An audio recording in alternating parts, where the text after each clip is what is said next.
Acts of kindness, acts of generosity is how simple it is to make people feel good. I was walking down the streets of New York City, and a guy walking in front of me, his backpack opened and a bunch of paper fell out on the street.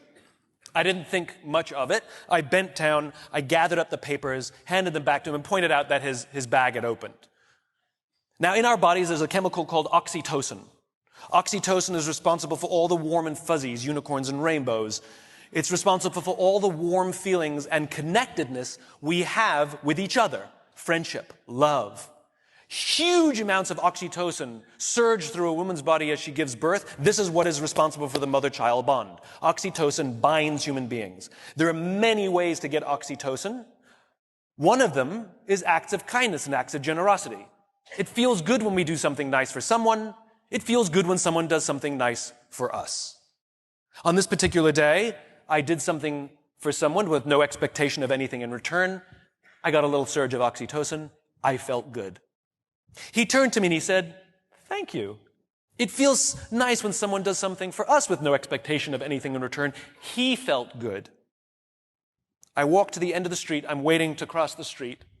And a total stranger who happened to be standing next to me said, "I saw what you did back there. That was really cool." As it turns out, witnessing an act of generosity releases oxytocin, and he felt good. And the best part about oxytocin is the more oxytocin we have in our bodies, the more generous we become. It is Mother Nature's way of trying desperately to get us to look after each other.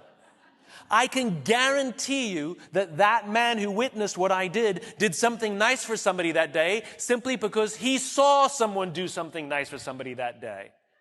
So what if we commit to do something nice for someone with no expectation of anything in return? Imagine what happens at work. Imagine what happens at home. Imagine what happens with our friends. But it must be genuine.